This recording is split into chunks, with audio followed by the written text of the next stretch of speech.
It was 8 o'clock in the morning when I felt someone shaking my shoulders violently. I opened my eyes slowly, still caught in that limbo between sleep and waking, and saw my son Michael's face inches from mine. His eyes were wide, the veins in his neck standing out, and his voice sounded like a desperate shout that shot through my chest. "Give me the PIN for the card now, Mom. Jessica is at the dealership with your card and needs the PIN urgently." I blinked several times, confused, trying to process his words. My son never came to visit me this early. In fact, he hardly ever came. And now here he was, in my bedroom, screaming at me for a password while I could barely keep my eyes open. Something in his tone gave me a strange chill, but before I could ask anything, he shook me again. "Mom, please. It's urgent. I need the numbers now." Half asleep, still not fully understanding what was happening, I smiled slightly. It was an automatic reflex, something I always did when my children asked me for help. That's how I was taught to be. Always available, always willing, always the mom who fixes everything. So I murmured the 4 digits in a tired voice, dragging out each number as if it weighed a ton. 3, 7, 2, 9. Michael didn't even thank me. He ran out of my room, frantically dialing on his phone. And then, barely 3 seconds later, I heard a sharp, desperate scream coming from the device. It was Jessica's voice, my daughter-in-law, shrieking something I couldn't make out. Then came the silence. A thick, heavy silence that left me trembling in my bed. I stayed there, motionless, feeling my heart pounding in my chest. Something wasn't right. Something terrible had just happened. And I, without knowing it, had just been a part of it. But to understand how I got to that moment, to that instant where my own son woke me up screaming, demanding something I didn't even comprehend, I need to take you back in time. I need to tell you what my life was like before that Wednesday morning that changed everything. My name is Helen. I am 74 years old, and I live alone in a small house in a quiet suburban neighborhood. It's a modest house, with 2 bedrooms, a yard I can't take care of like I used to, and walls that hold more than 40 years of memories. I raised my son Michael here. I lived here with my husband Robert until the day his heart stopped beating 3 years ago. Since then, this house feels too big and too quiet at the same time. My routine is simple. I get up at 7 o'clock, make coffee in the old coffee pot Robert gave me for our 20th anniversary, and I sit in the kitchen to watch the sunrise through the window. Afterwards, I do some light chores, watch my daytime TV shows, and in the afternoons, I go for a walk around the block if my knees allow it. I live on my Social Security checks and the savings Robert and I scraped together over a lifetime of honest work. It's not much, but it's enough. I've never been one for luxuries. I've never needed more than what I have. Or at least, that's what I thought. Michael is my only son. For years he was my pride, my reason for living. I raised him most of the time because Robert worked long hours to give us what we needed. I handled every homework assignment, every scraped knee, every nightmare. I was his mother and his best friend. When Robert died, I thought Michael would be closer to me. I thought we would support each other in our grief. But the exact opposite happened. He pulled away. The calls became more and more sporadic, the visits almost non-existent. And when he finally did show up, there was always a reason. He always needed something. At first, I didn't see it. Or maybe I didn't want to see it. Because when you're a mother, you have this terrible ability to justify everything your children do. He's busy, I told myself. He has his own life, his own world, and it was true. Michael had married Jessica 2 years ago, a 38-year-old woman who worked at an ad agency. I met her at the wedding, a small ceremony I was invited to almost as an obligation. I remember Jessica wore an elegant and expensive ivory-colored dress, too expensive for what I knew of Michael's salary. She had a perfect smile, but her eyes were cold. She shook my hand delicately, told me she was delighted to meet me, and then turned to talk to other guests. That was our entire interaction that day. Since then, every time I went to visit them, I felt like I was in the way. Jessica always had this assessing gaze, as if she were calculating how long I would stay or how much my presence was costing them. The first few months after the wedding were strange. Michael would call me once in a while, but the conversations were brief, awkward, as if he were in a hurry or distracted. I always ended those calls with a lump in my throat, wondering what I had done wrong, why my son seemed so distant. One day, I worked up the courage and went to visit him without calling first. I rang the doorbell of their condo, a modern place in an expensive part of town, and waited several minutes until Jessica opened the door. She was wearing yoga pants and a tank top, her hair pulled back in a high ponytail. She looked at me with surprise, though not the pleasant kind. It was more like annoyance. "Helen," she said with a forced smile, "we didn't know you were coming." "I wanted to surprise you," I replied, holding up a Tupperware of homemade cookies I had prepared that morning. "I thought we could have lunch together." Jessica looked at the container as if I were offering her something contaminated, but she finally stepped aside to let me pass. "Michael is working from home. He has an important conference call in 20 minutes. I walked into the condo and was stunned. Everything was white, minimalist, with furniture that looked like it came out of a design magazine. There was a huge flat-screen TV on the wall, a brand-new gaming console, and in the kitchen, gleaming stainless steel appliances that probably cost more than all the furniture in my house combined. I sat on the sofa, feeling out of place, while Jessica prepared tea with mechanical movements. She didn't offer me anything to eat. She didn't even open the container of cookies.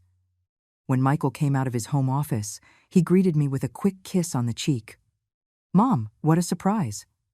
Is everything okay?" "Yes, dear. I just wanted to see you." The three of us sat there in that uncomfortable silence that feels like a weight on your chest. I tried to make conversation, asking about their work, their plans, but every answer was short, listless. Jessica checked her phone constantly, and Michael seemed anxious to get back to his computer. I stayed for barely 40 minutes. When I said goodbye, neither of them offered to walk me to the elevator. That was the first time I felt that something was deeply broken between us. But the worst hadn't even begun. Everything changed one afternoon in October, 3 months after that awkward visit. Michael called me, and for the first time in a long time, he sounded genuinely interested in talking to me. "Mom, how are you? I miss you so much." My heart swelled with happiness. "I miss you too, dear. Is everything okay?" "Yeah, everything's perfect. Hey, Jessica and I were thinking about spending the weekend with you. It's been a long time since we spent time together." I couldn't believe what I was hearing. I immediately started planning everything. I cleaned the house from top to bottom, bought special food, and even baked the chocolate cake Michael loved as a kid. When they arrived that Saturday, they were full of good vibes. Jessica even hugged me, something she had never done before.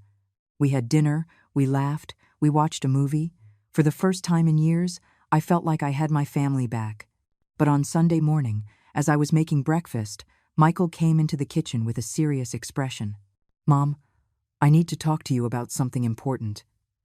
I dried my hands on my apron and sat down at the table with him. "Of course, dear. Tell me. Jessica and I are going through a tough spot financially. I had some unexpected expenses at work, and she had to change agencies, so her salary went down temporarily. We need a small loan, just $1,500. We'll pay you back next month, guaranteed." I felt a pit in my stomach. It wasn't the amount that bothered me. It was the way. This whole weekend had been a setup. They came because they needed money, not because they missed me. But I looked into my son's eyes, those eyes I had watched grow up, that I had comforted 1,000 times, and I couldn't say no. "All right, Michael, I'll lend it to you." I went to the bank on Monday and withdrew the money. I gave it to him in cash, and he promised me that in 30 days I would have it back. 30 days passed, then 60, then 3 months. They never paid me back a single cent. And when I asked him about it on the phone, Michael got uncomfortable. "Mom, other expenses came up. Just give me a little more time." "But Michael, that money was part of my emergency savings." I know. I promise I'll pay you back soon. Please, don't pressure me." And that's how I learned I would never see that money again. But that was only the beginning. 2 months later, they called again. This time they needed $800 to repair Jessica's car. Then it was $600 to pay a fine. Then $500 to cover a credit card bill. Each time they came with a different excuse, with a promise to repay that was never kept. And every time I hesitated, Michael used the exact words he knew would disarm me. "Mom, you're the only person I can trust. You're the only one who's always been there for me." And I gave in. I always gave in. Because that's what mothers do, right? Sacrifice until they're empty. But there was something else that hurt me even more than the money. It was the way they treated me. When they needed something, they showed up with smiles and hugs. But as soon as they got what they wanted, they disappeared. They didn't call to see how I was. They didn't come to visit just for the pleasure of seeing me. I had become an emotional ATM, and the worst part of all is that I knew it. I knew it, and I still couldn't stop it. Because I was afraid of losing my son for good, afraid of being left completely alone in this silent house with no one to call me mom. One evening, while making dinner just for myself, I saw my reflection in the window pane. I saw an old, hunched-over woman with a tired face and sad eyes. And I wondered at what point I had stopped mattering. At what point my life had been reduced to waiting for calls that only came when they needed money. That night I cried silently, lying in my bed, hugging Robert's pillow. If he were alive, none of this would be happening. He would have set boundaries. He would have protected our savings. He would have protected me. But Robert was gone, and I was alone, navigating turbulent waters without knowing how to ask for help, without knowing if anyone would come to rescue me if I did. The following months were more of the same. Michael and Jessica kept asking, and I kept giving. Until one day, something inside me began to crack. It was during one of those surprise visits they made when they needed money urgently. They arrived on a Tuesday afternoon, unannounced, and found the door unlocked because I was in the yard trying to prune some bushes. Jessica walked in first, with that smile that no longer fooled me. "Helen, you look so lovely today." I didn't respond right away. I just watched her as she sat on my sofa as if she owned the place, crossing her legs with calculated elegance. Michael came in behind her, and I could see that expression on his face that I already knew all too well. The expression of someone who's about to ask for something. "Mom, we need to talk to you," Michael said, sitting next to me and taking my hand. His touch felt mechanical, rehearsed. The air conditioning in the condo broke, and the technician says it needs a complete replacement. It's $2,200. It's unbearable over there, Mom. Jessica can't even sleep well. I looked at Jessica, who nodded dramatically, fanning herself with her hand as if she were suffering from heat stroke right at that moment. "It's horrible, Helen. We almost passed out last night." Something inside me stirred uncomfortably. $2,200. That amount represented almost 3 months of my Social Security checks, and they were asking for it as if it were the most natural thing in the world. "Michael, I don't have that much money available right now.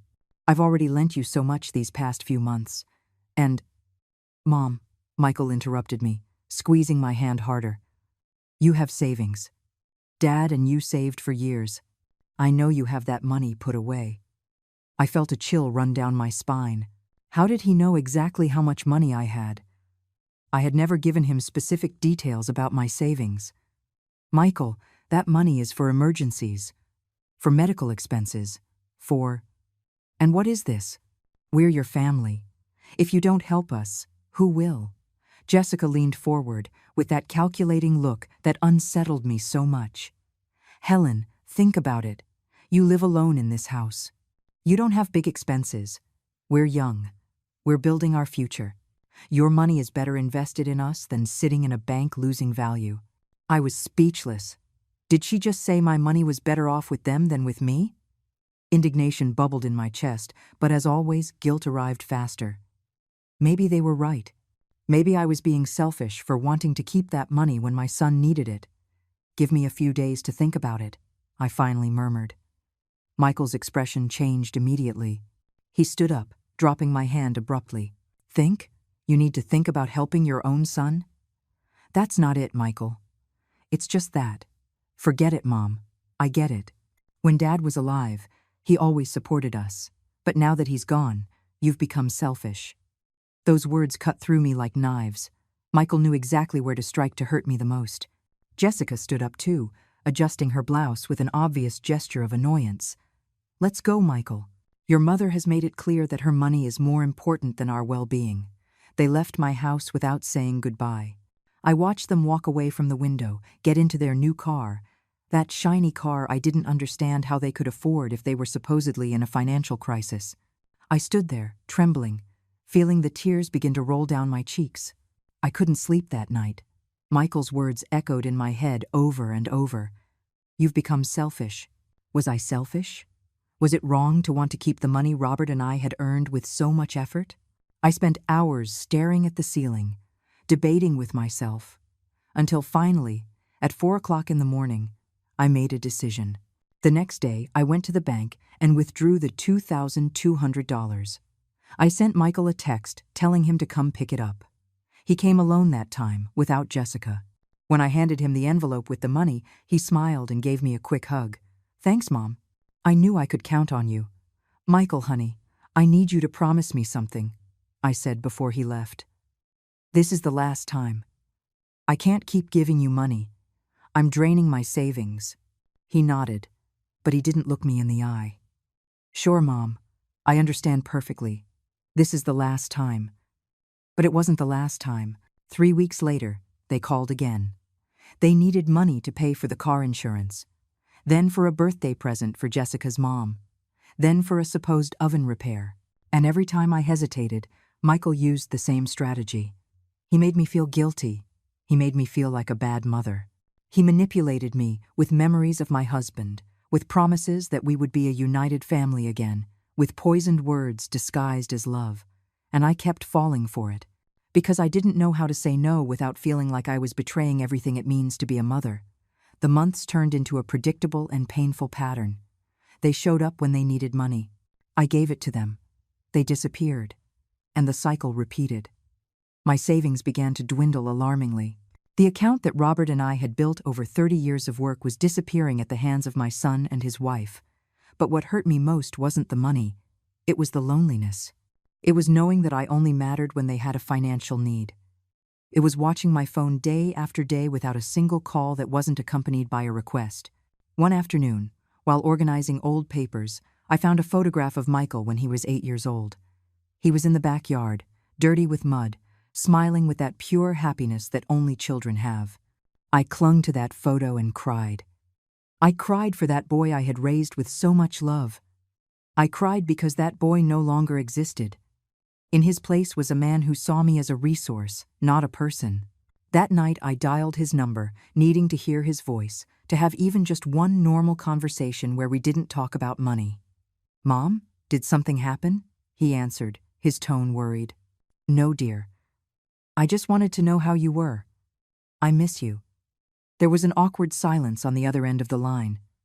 "Oh, well, I'm fine, busy with work. Do you need something?" "No, Michael, I just wanted to hear your voice." "Okay. Hey, Mom, I'm in the middle of something. Can I call you back?" "Of course, dear." He hung up. He never called me back. I sat in the kitchen, staring at the motionless phone on the table, feeling something inside me harden. Something that had been flexible and compassionate for 74 years was beginning to crack. And with every crack, a small voice inside me whispered something I was terrified to hear. This can't go on. But I wasn't ready to accept it yet. I wasn't ready to set boundaries, because setting boundaries meant risking losing the only family I had left. And that idea terrified me more than anything. So 2 more months passed. 2 months of sporadic calls, of constant requests, of my bank account dwindling uncontrollably, until one Friday afternoon, something changed. Jessica and Michael arrived at my house, unannounced again. But this time it was different.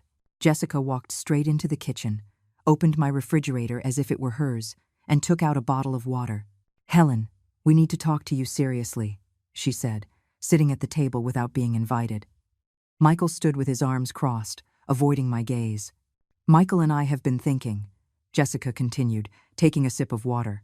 "This house is too big for you alone, and it has a lot of value. If you sold it, you could move into a small apartment, easier to maintain, and with the money from the sale, you could help us buy our first house. It would be a family investment." I froze, unable to process what I had just heard. Had she just suggested I sell the house where I had built my entire life to give them the money? "This is my house," I said in a trembling voice, feeling the blood rush to my head. "I raised Michael here. I lived with Robert here for 40 years. I am not selling it. Jessica let out a dry laugh, as if my answer were absurd. Helen, you have to be practical. Look at this place. The walls need paint, the roof has leaks, the yard is a mess. You're clinging to a pile of memories that are just keeping you trapped in the past. We are your future. Michael is your son. Your grandchildren, when we have them, will be your legacy. I felt a lump in my throat. I am not selling my house. Michael finally spoke, and his voice sounded tired, annoyed. Mom, Jessica is right. You're being stubborn. Think bigger. If you help us now, when we own our own home, you could live with us. We'd have a room for you. You wouldn't be alone. I don't want to live with you. The words left my mouth before I could stop them. I want to live in my house, in the place where I built my life. Jessica slammed the water bottle down on the table. You are so selfish. Your husband is dead, Helen. Those memories aren't going to take care of you when you're sick or need help. We will. But it seems you prefer your pride over your family's well-being. It's not pride. It's my life. Your life, Jessica repeated sarcastically. A lonely life in an old house, waiting for your son to call you. Is that what you want? Because let me tell you something.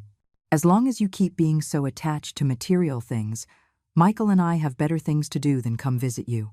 The silence that followed was brutal.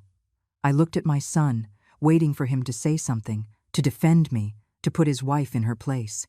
But Michael just stared at the floor, his hands in his pockets, like a scolded child who doesn't want to take sides. Michael, I whispered, are you going to let her talk to me like that? He looked up, and for a moment I saw something in his eyes. Shame? Guilt? I don't know. But it lasted barely a second. Mom, Jessica is just being honest. Maybe you should think about it. I felt as if I had been slapped. My own son, the boy I had carried in my arms, whom I had fed, clothed, and loved unconditionally, was siding with a woman who barely knew me and who only saw me as a resource to be exploited. Get out of my house, I said, my voice firm, surprising myself. What?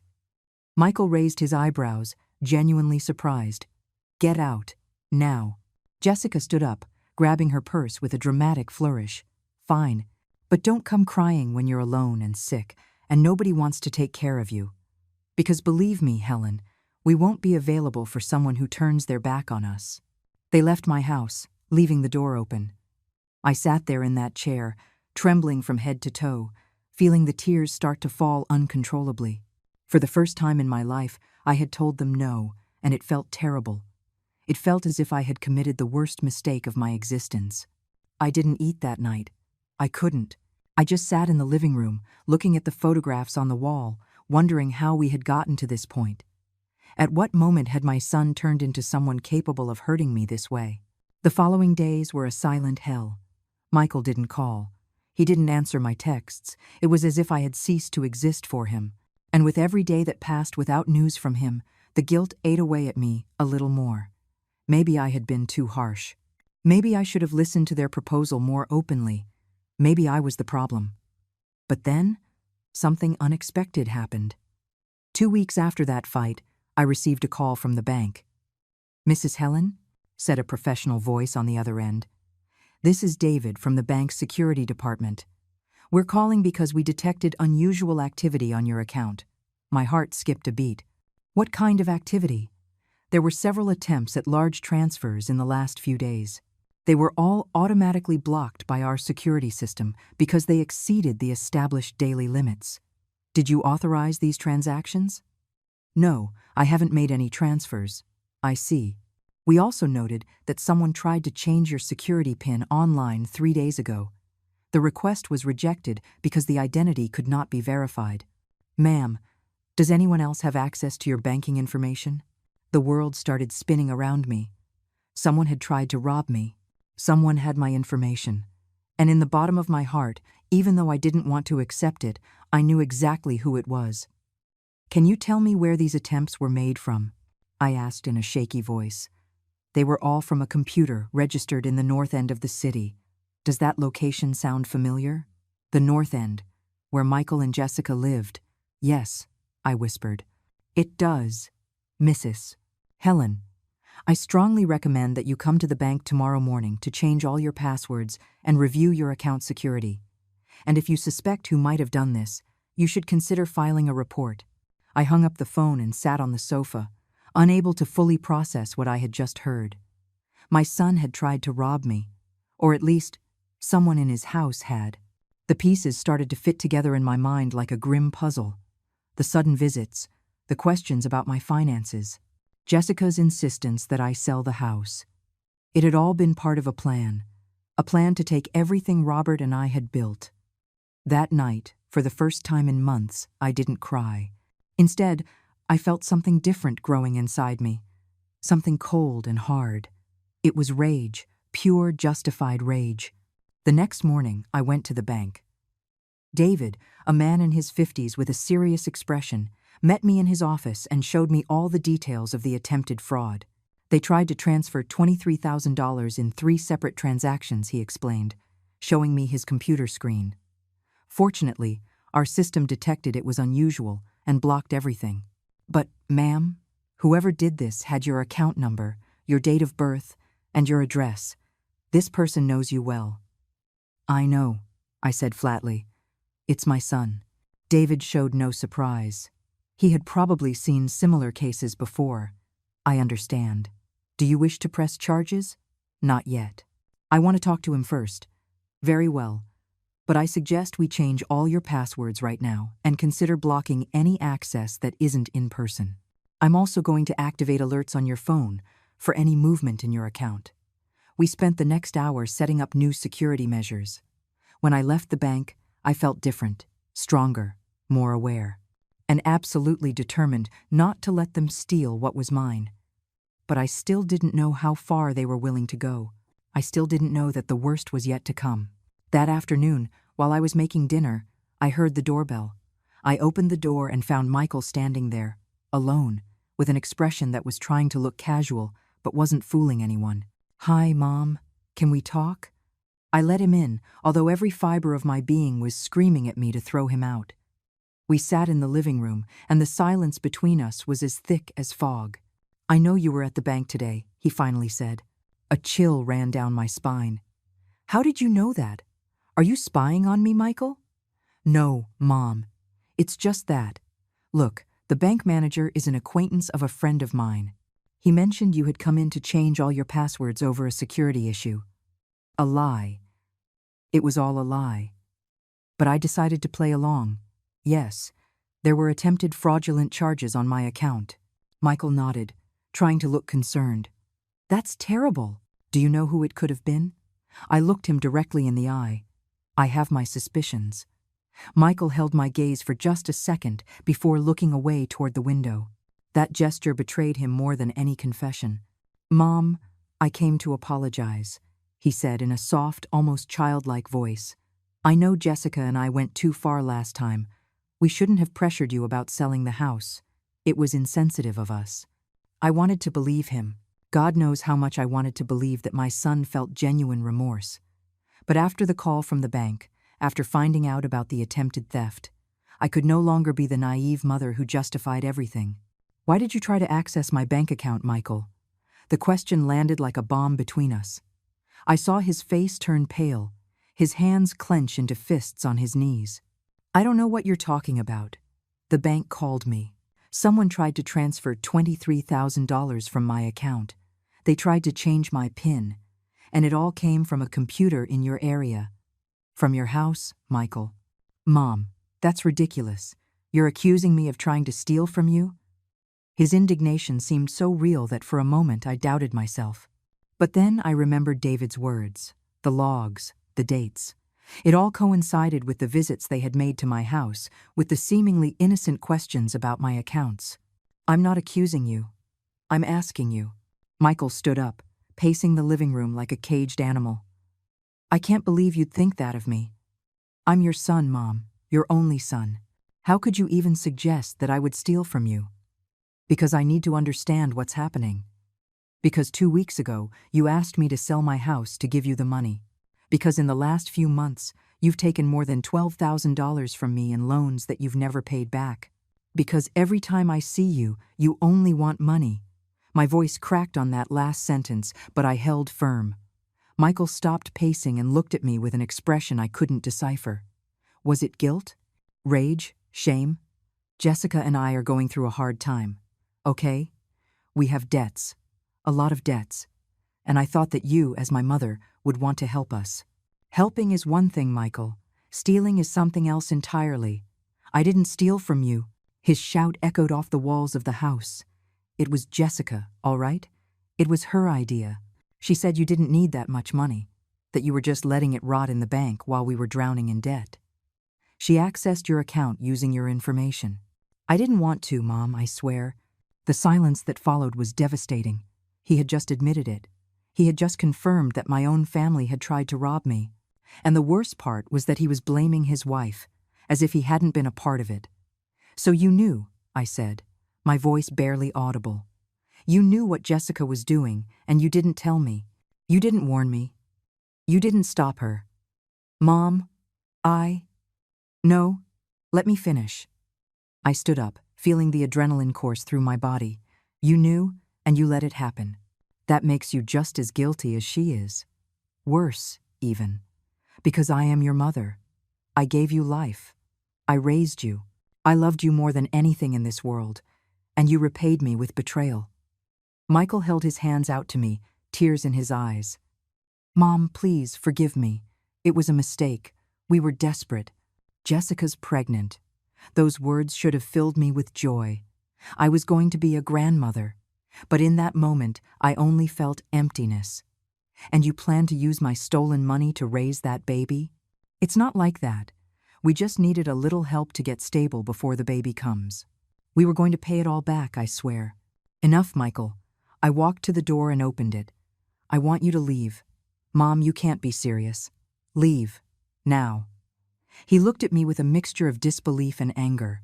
If I leave now, I'm not coming back. Is that what you want? To lose your only son? Your grandchild, who hasn't even been born?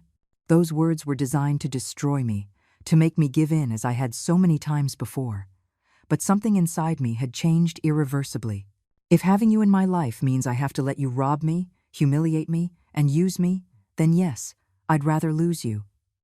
Michael stormed out of my house, slamming the door so hard it rattled the walls.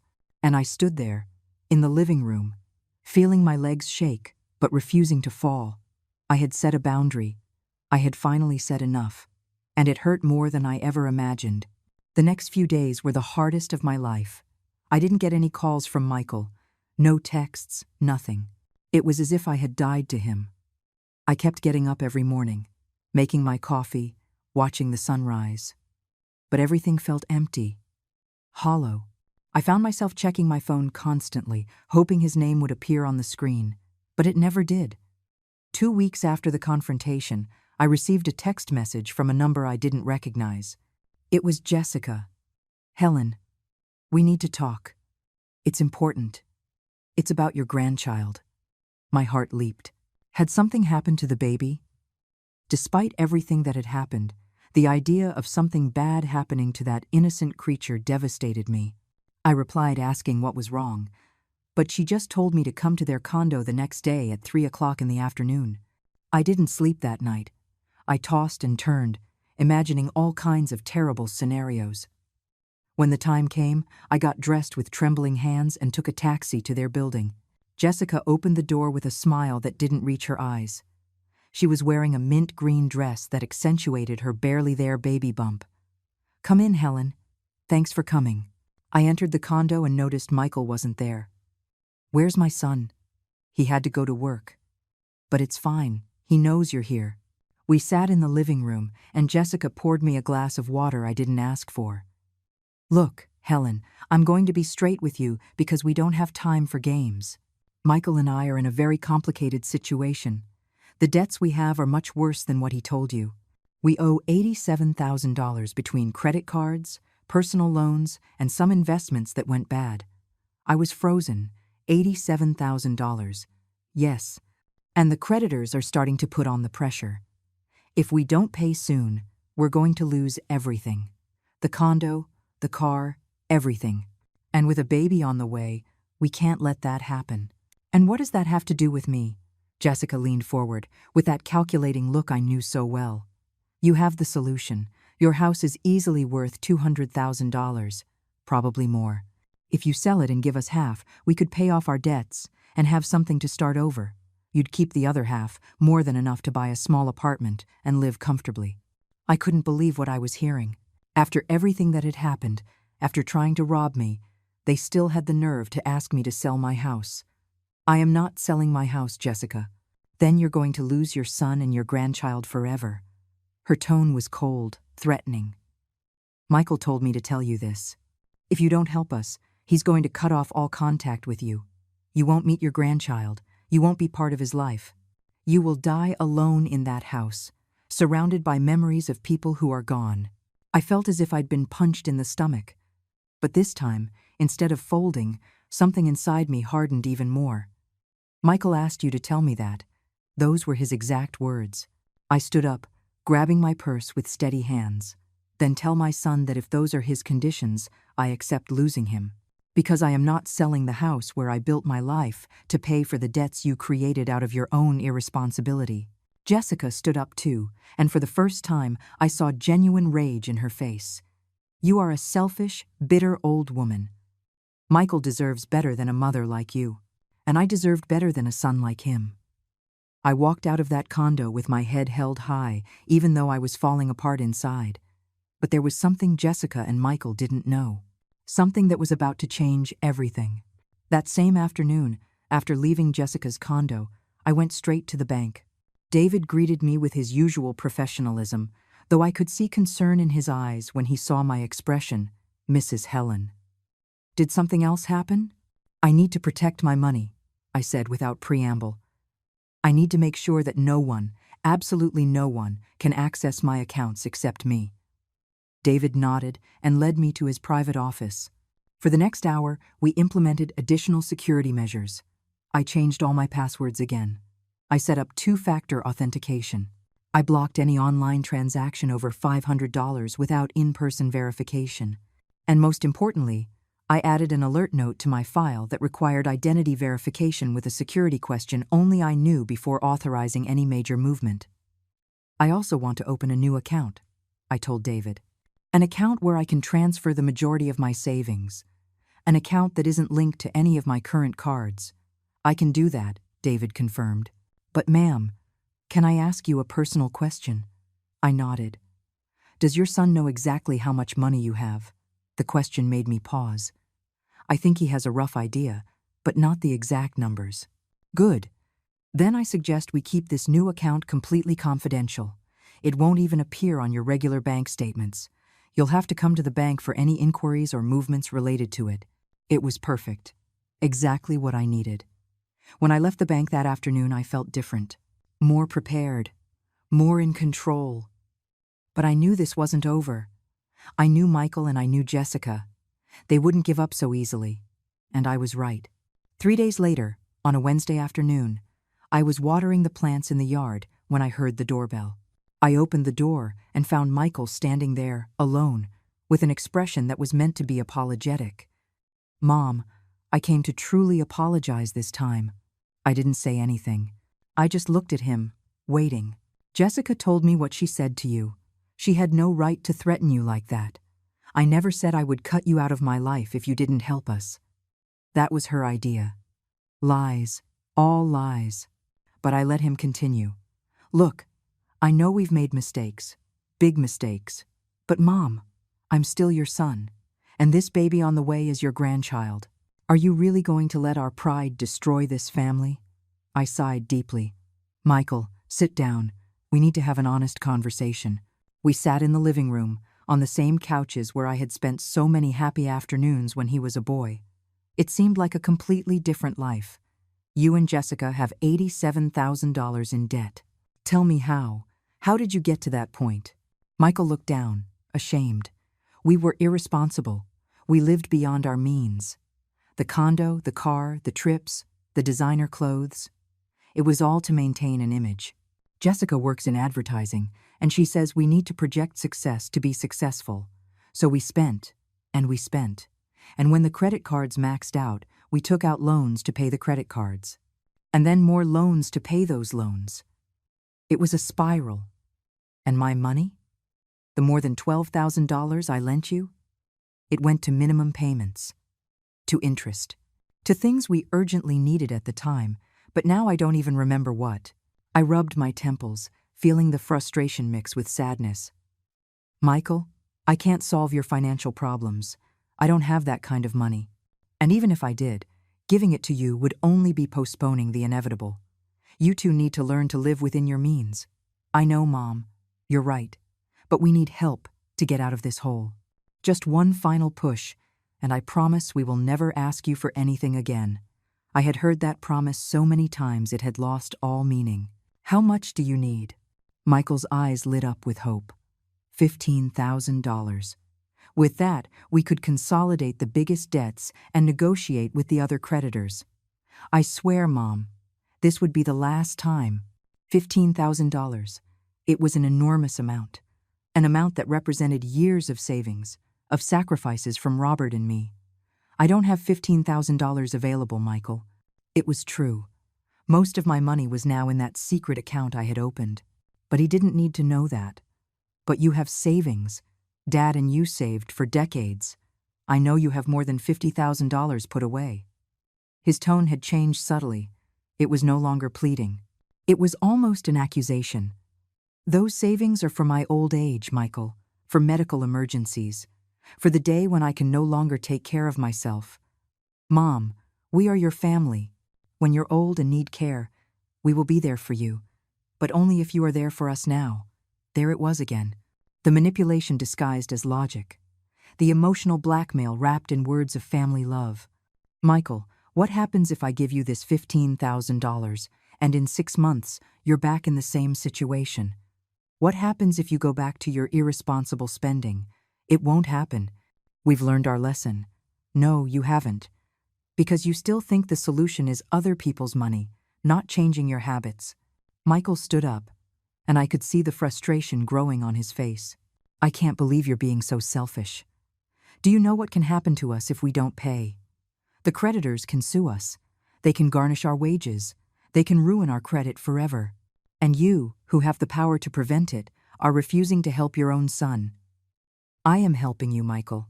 I'm helping you face the consequences of your decisions. Because if I keep rescuing you, you'll never learn. I don't need lessons. I need money. His shout echoed in the house, and for a moment, I saw something in his eyes I had never seen before. Something dark. Something that scared me. I think you should leave, I said, my voice calm but firm. No, I'm not leaving until you promise you're going to help us. Michael, promise me. I felt fear. For the first time in my life, I was afraid of my own son. I stood up slowly, keeping my distance. I'm not promising you anything. And now, please, leave my house. Michael was breathing heavily, his fists clenched at his sides. For a terrible moment, I thought he was going to do something violent. But then, his expression changed. It softened. And that was even more terrifying.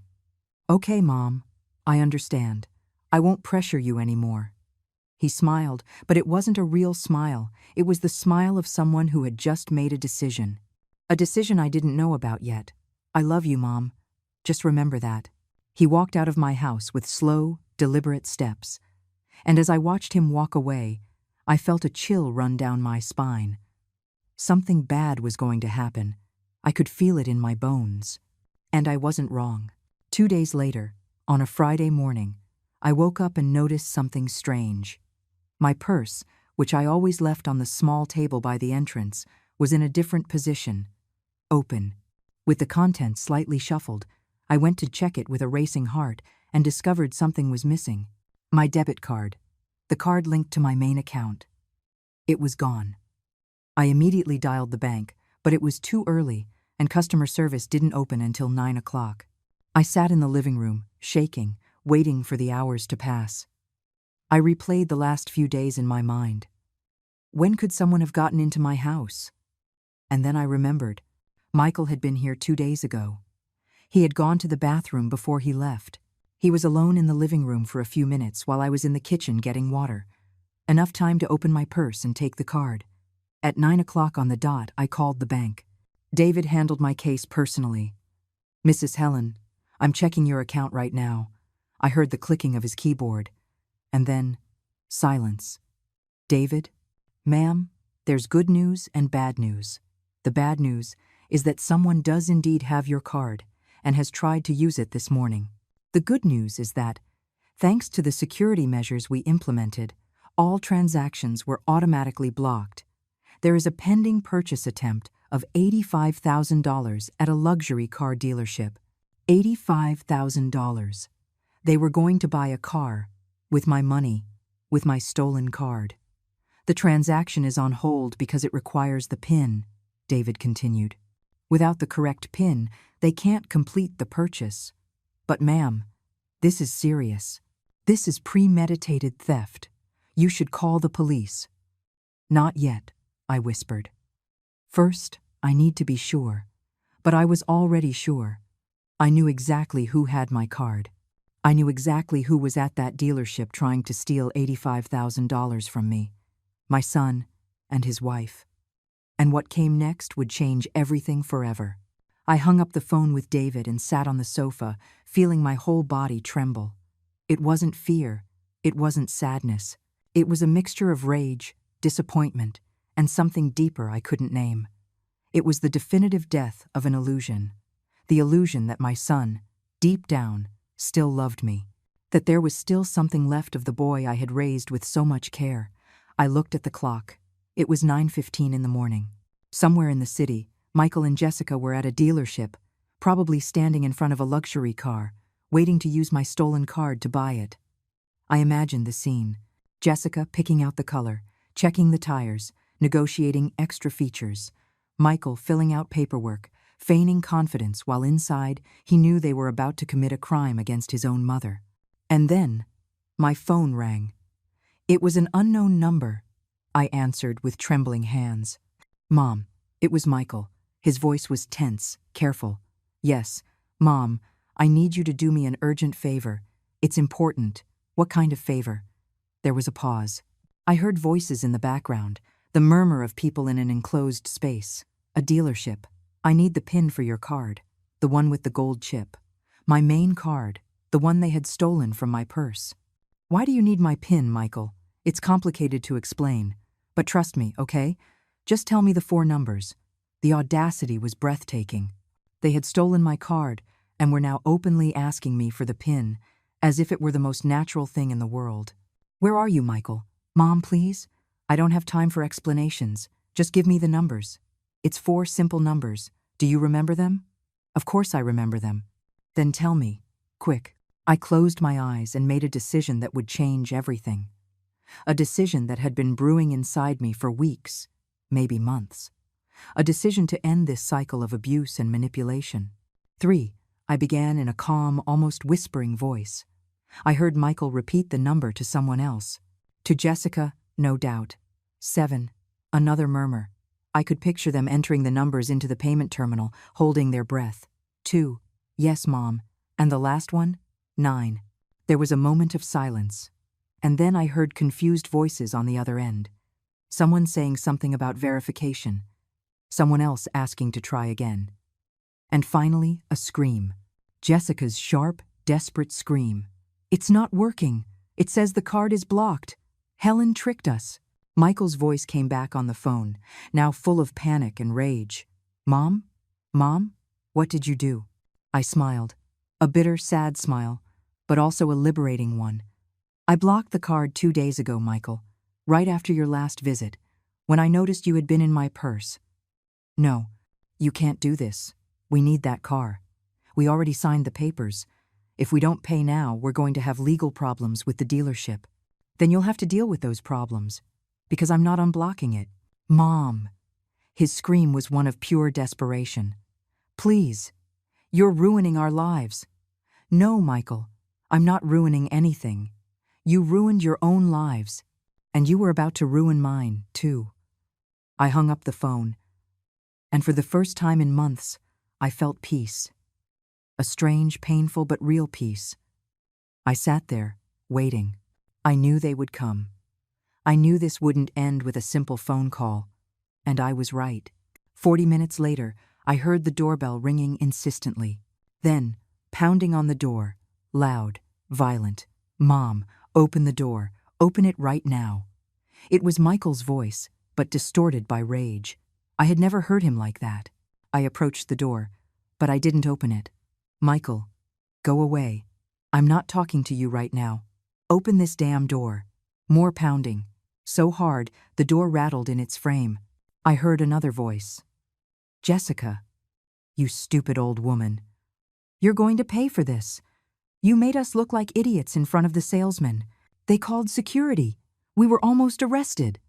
I backed away, frightened. I never imagined they would go this far, that their desperation would turn them into people capable of something like this.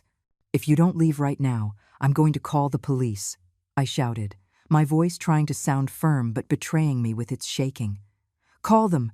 Tell them how you stole from your own son. I didn't steal anything from you. You stole from me. You came into my house, took my card without permission, and tried to spend $85,000? There was a moment of silence. Then, Michael's voice, now more controlled but just as threatening. "Open the door, Mom. We need to talk face to face. Like a family, no. Open it." The blow that followed was so strong I thought the door would break. With trembling hands, I picked up my phone and dialed 911. 911, what's your emergency? My son and his wife are at my front door, pounding on it violently. They tried to steal from my bank card, and now they're threatening me. The operator asked for my address and assured me they would send a patrol car immediately. Stay away from the door and do not open it under any circumstances. The pounding continued for a few more minutes. Then I heard arguing voices, Michael and Jessica debating what to do, and finally, silence. I peeked through the window carefully and saw them walking to their car. Michael turned back once toward the house, and our eyes met through the glass. In his eyes, I saw something I will never forget. It wasn't love. It wasn't remorse. It was pure hatred. Hatred for me, his mother, the woman who had given him everything. They got in the car and drove off just as the police car rounded the corner. The officers, an older man and a young woman, knocked on my door professionally. I opened it and told them everything. From the loans they never paid back, to the attempted bank fraud, to the pounding on the door just minutes ago. The female officer took detailed notes while the other officer inspected the door, photographing the marks the blows had left. "Ma'am, this is serious," the officer said. "Identity theft, attempted fraud, threats. Do you want to file formal charges?" That question froze me. Filing charges meant Michael could go to prison. It meant destroying his life, his future, the chances of that baby on the way. But not filing charges meant this would continue, that they would try again, that it would never end. "I need to think about it," I whispered. The officer nodded with understanding. "I understand, but I recommend you at least get a temporary restraining order and keep all the evidence you have. The bank records, call recordings if you have them, everything."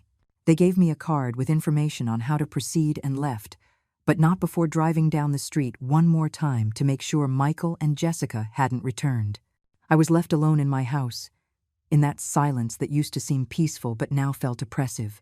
I didn't sleep that night. I sat in the living room with all the lights on, waiting. I didn't know what I was waiting for exactly. For them to come back? To call and apologize? For this all to have been a nightmare?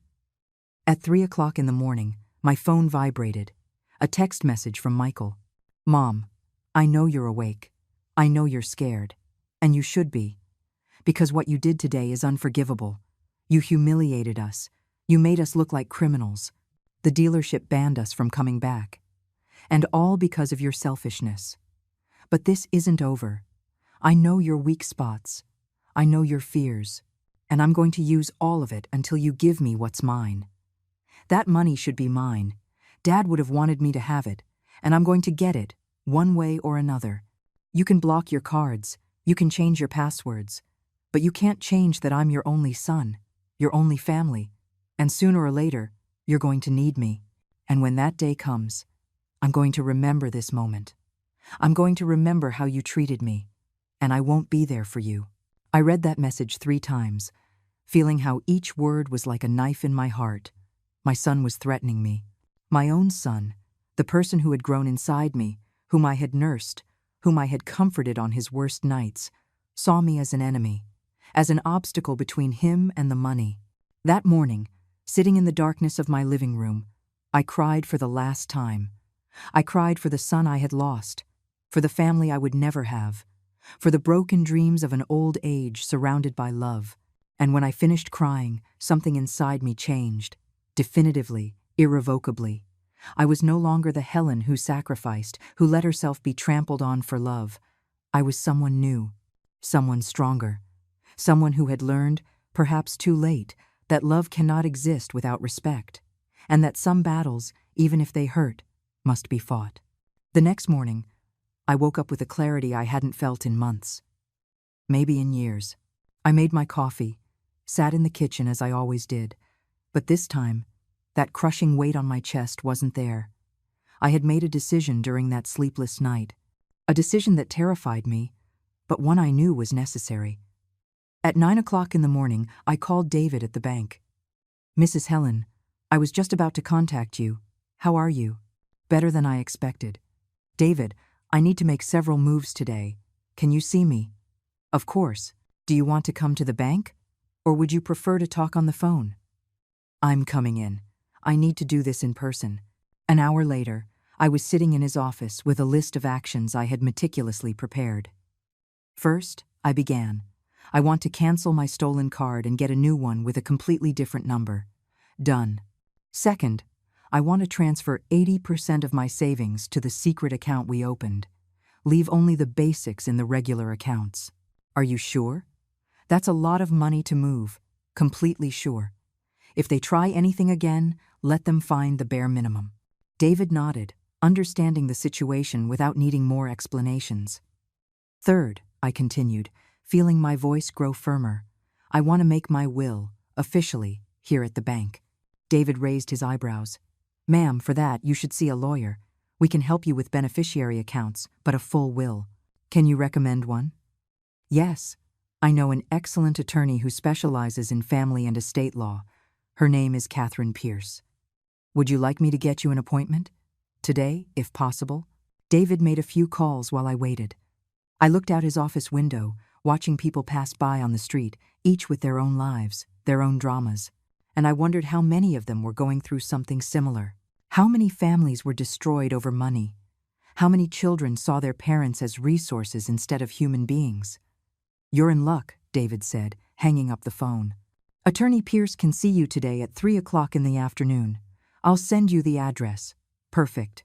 We spent the next hour executing all the security measures.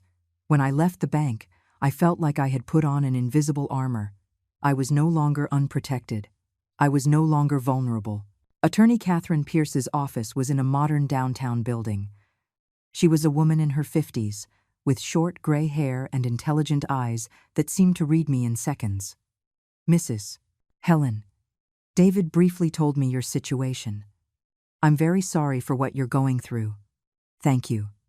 I understand you want to make a will. Are you clear on how you wish to distribute your assets?" "Very clear. I want to leave everything to charitable organizations, specifically an animal shelter and a foundation that helps elderly people in vulnerable situations." Catherine showed no surprise. She had likely seen similar cases. "And your son? You don't wish to leave him anything?" "Nothing, and I want that to be explicitly stated in the document. Not as an oversight, but as a conscious decision." "I understand. Are you prepared for the consequences of that decision?" In many states, children can contest wills, claiming they weren't fairly considered. Let him try. I have documentation of everything that's happened. The bank records of the fraud attempts. The police report of the threats. The text messages. Catherine nodded slowly. "Then let's do this correctly. I will draft an ironclad will with a specific, well-founded disinheritance clause. I also recommend you document everything in an explanatory letter. It has no legal value in itself, but it can help contextualize your decisions if there is eventually a dispute." We spent the next 2 hours working on every detail. When we finished, I had a complete, signed, and witnessed will, fully valid. My house, my savings, everything Robert and I had built would go to help those who truly needed it, not those who demanded it. I left that office feeling strangely free, as if I had taken off an invisible weight I had been carrying for too long. That night, sitting in my living room, I wrote the letter Catherine had recommended, a letter where I explained everything, from the beginning of the manipulations to the attempted theft, from the unpaid loans to the threats.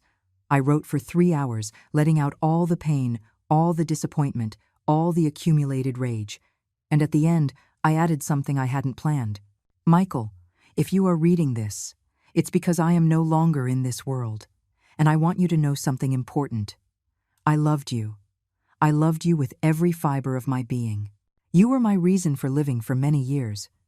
But love cannot survive without respect. And you lost respect for me the day you decided my worth was in my bank account and not in my heart. I am not punishing you with this will. I am freeing you from the obligation to pretend you care about me, freeing you from having to visit me out of self-interest. And I am freeing myself from expecting something from you that you clearly cannot or will not give. The money you wanted so badly will go to do good in the world, to feed abandoned animals, to care for forgotten seniors, to create something positive from the pain you left in my life. And I sincerely hope, that one day you understand that a person's true value was never in what they could give you, but in who they were. Your father would be devastated to see who you've become. But I, finally, am at peace. Mom. I put the letter in a sealed envelope with instructions for it to be delivered to Michael along with the will when I died. The following days were strangely quiet. I received no calls from Michael or Jessica. It was as if they had disappeared from my life. And although part of me grieved for that, a larger part was grateful for the silence. One afternoon, while watering the plants in the yard, my neighbor Ruth came over to the fence dividing our properties. Helen, are you all right? I saw police here a few days ago. Ruth was a sweet woman in her 60s who had lived alone since her husband died. We had shared coffee a few times, but we had never been truly close. I'm fine, Ruth. Just some family problems. I saw your son yelling at the door. He looked very upset. Yes, well, things are complicated. Ruth looked at me with those understanding eyes that only someone who has lived can have. My son also asked me for money for years. When I finally told him no, he stopped speaking to me. That was 5 years ago. I haven't heard from him since. And how did you cope with that? At first, it was awful. I cried for months. But then I realized something. I'd rather be alone than in bad company. I prefer honest silence over false words. And I learned to build a life that didn't depend on waiting for someone else to value me. Her words resonated deeply with me. You don't regret it? Telling him no? Never. I regret not doing it sooner, letting myself be manipulated for so long. But the day I set boundaries was the day I became the owner of my own life again. That conversation was like a balm. Knowing I wasn't alone in this, that other women had gone through the same thing and survived, gave me renewed strength. The days turned into weeks. I established new routines. I started going to a book club at the local library. I signed up for a beginner's painting class. I began to rebuild a life that didn't revolve around waiting for calls from my son. And slowly, very slowly, I began to heal. But I knew this wasn't over. I knew Michael well enough to know he wouldn't give up so easily. And I was right. A month after the dealership incident, a certified letter arrived at my house. It was from a lawyer. Michael was suing me. The lawsuit alleged that I had committed reverse parental alienation and that I was illegally withholding funds that rightfully belonged to him as the sole heir. They were petitioning for a judge to order the disclosure of all my financial assets and to establish a mandatory trust where I would deposit a monthly amount for his family's maintenance. It was absurd. It was offensive. But it was real. I immediately called Catherine. Don't worry, she said calmly after reviewing the documents. This lawsuit has no legal standing. You are alive, you are competent, and you have the absolute right to manage your money as you see fit. Your son has no legal claim to your assets while you are alive. We are going to respond to this and request it be dismissed. And if it's not dismissed, then we'll go to trial. And believe me, we have all the documentation needed to win. The bank records, the police report, everything. Your son is digging his own legal grave. Despite her reassuring words, I was devastated. Not by the lawsuit itself, but by what it represented. My son truly saw me as an obstacle to be eliminated, as something to be conquered. There was no longer even a pretense of family love. It was open war. The legal process lasted 3 months. 3 months of hearings, of depositions, of having to relive every painful moment in front of strangers. 3 months of seeing my son sitting on the other side of the courtroom, avoiding my gaze, while his lawyer tried to paint me as a senile old woman who didn't know how to manage her money. But Catherine was relentless. She presented every bank record, every threatening message, every document that proved the pattern of abuse and manipulation. The judge, a man in his 60s with a serious expression, listened to everything attentively, and when it came time for his verdict, his voice was clear and firm. I have reviewed all the evidence presented, and I must say, I have rarely seen such a clear case of familial financial manipulation. Mrs. Helen is a competent woman, in full command of her mental faculties, and has the absolute right to manage her assets as she deems appropriate. Mr. Michael has no legal right to his mother's assets while she is alive. This lawsuit is dismissed in its entirety. Furthermore, I am ordering the plaintiff to pay the defendant's legal costs. Michael shot to his feet, his face red with rage. This is unfair. She's my mother. That money should be for her family. The judge looked at him sternly. Sir, I suggest you sit down and remain silent. Michael's lawyer yanked him by the arm to make him sit. But before he did, Michael looked directly at me. And in those eyes, I saw the end of everything. The end of any possibility of reconciliation. And strangely, I was at peace with that. I left the courthouse with Catherine at my side. We did it, Helen. We won. Thank you, Catherine, for everything. What will you do now? I thought about that question. What was I going to do? For the first time in years, I had total control over my life. I'm going to live, I finally answered. I'm just going to live. And that's exactly what I did. I sold some things I no longer needed and used the money to remodel parts of the house. I painted the walls cheerful colors. I fixed up the garden. I bought new furniture that made me happy. I signed up for more classes. Painting, ceramics, even yoga for seniors. I met other women in similar situations, and we formed an informal support group. We met every Tuesday at the neighborhood cafe to share stories and strength. Ruth became a true friend. We had dinner together twice a week, watched movies, and sometimes just sat in silence in my garden. One day, 6 months after the trial, Ruth said something to me I'll never forget. You know, Helen, when I first met you, I thought you were a sad woman trapped in her past. But now I look at you, and I see someone completely different. Someone who bloomed after the pain. I don't know if I bloomed, I answered honestly, but I definitely survived. That's more than many can say. She was right, I had survived. And not only that, I had learned to live again. I didn't hear from Michael again for months. Until one day, almost a year after the dealership incident, an envelope arrived at my house. It wasn't certified. It had no return address. Just my name, handwritten on the front. I opened it with trembling hands and found a photograph inside. It was an ultrasound. And on the back, written in Michael's handwriting, were just 3 words. Your grandson, James. I looked at that image for a long time. A baby, my grandson. A new life I would never know. Part of me broke in that moment. The part that still held out hope. But another part of me, the wiser, more tired part, understood that this was just another manipulation. Another way to make me feel guilty. I put the photograph in a drawer. I didn't throw it away. But I didn't put it on display either. It was a reminder that some losses are irreversible, and that it's okay to mourn them. But it's not okay to let them destroy you. The months passed. Fall gave way to winter, and winter to spring. Life continued at its steady pace. Some days were good, filled with laughter with my new friends, satisfaction from my projects, peace in my garden. Other days were hard, where the loneliness felt like lead. But even on the hard days, I knew I had made the only possible decision.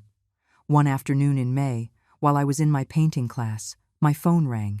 It was an unknown number. Mrs. Helen? It was a woman's voice I didn't recognize. Yes, this is she. My name is Samantha. I'm a social worker at Central Hospital. Your son Michael was admitted this morning. There was a car accident. The world stopped. Is he? He's okay.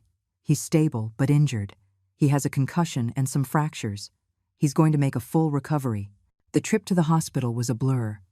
Ruth offered to come with me, and I gratefully accepted. When we arrived, I asked for Michael at the front desk.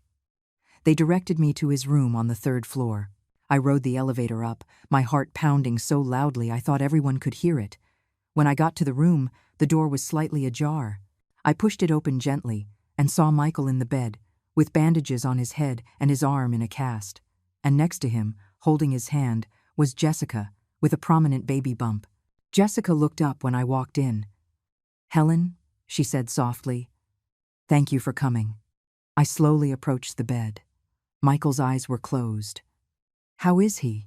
"He's going to be fine. It was a terrible scare, but he'll recover." "I'm the one who called," Jessica said. "I asked them to notify you. Michael told me not to, but I thought you had a right to know." "Why?" The question came out before I could stop it. Jessica looked at Michael, then back at me. "Because when I thought I might lose him, I realized that the money doesn't matter. None of it matters, and that I had helped destroy something that should have been sacred. I don't expect you to forgive me. I know we did unforgivable things. I'm just asking you not to close the door completely, to leave a crack of light." Michael began to stir, his eyes fluttering open. He looked around, confused, until his eyes landed on me. "Mom." His voice was hoarse, small. "I'm here, Michael." "I'm sorry," he whispered, and tears began to fall down his face. "I'm so sorry. I was a terrible son. I treated you horribly." I moved closer, taking his free hand. "Rest now. We'll talk later." "No," he insisted, squeezing my hand. "I need to say it now. I loved you more than anything, and I let money ruin that. I made those decisions, and there's no excuse for it. When the car started flipping, when I thought I was going to die, all I could think about was you, about how I treated you. And I don't want my son to grow up without knowing his grandmother because I was an idiot." I looked at him, seeing the sincerity in his eyes through the pain and tears. Forgiveness doesn't mean forgetting. It means letting go of the poison that's killing you inside. "I forgive you," I said finally. "But, Michael, things can't be like they were. If we're going to rebuild something, it has to be on a completely new foundation. Respect, boundaries, honesty. Whatever you say, Mom, just give me a chance. I don't know what the future holds. I don't know if Michael will really change, and honestly, it doesn't matter. Because for the first time, I'm not putting my happiness in their hands. I've learned to build a life that doesn't depend on them valuing me. I can love my son without sacrificing myself for him. I can forgive without forgetting. I can maintain boundaries without ceasing to be a mother." 3 weeks later, Michael got out of the hospital. He came to visit me with Jessica, and we established clear rules.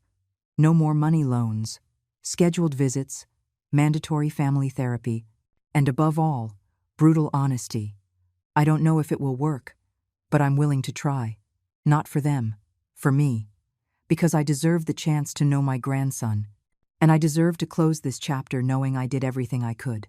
But this time, with boundaries, with dignity, and with the certainty that if something similar ever happens again, I will have the strength to walk away for good, because I am no longer the Helen who let herself be trampled. I am the Helen who learned that self-love isn't selfishness, it's survival.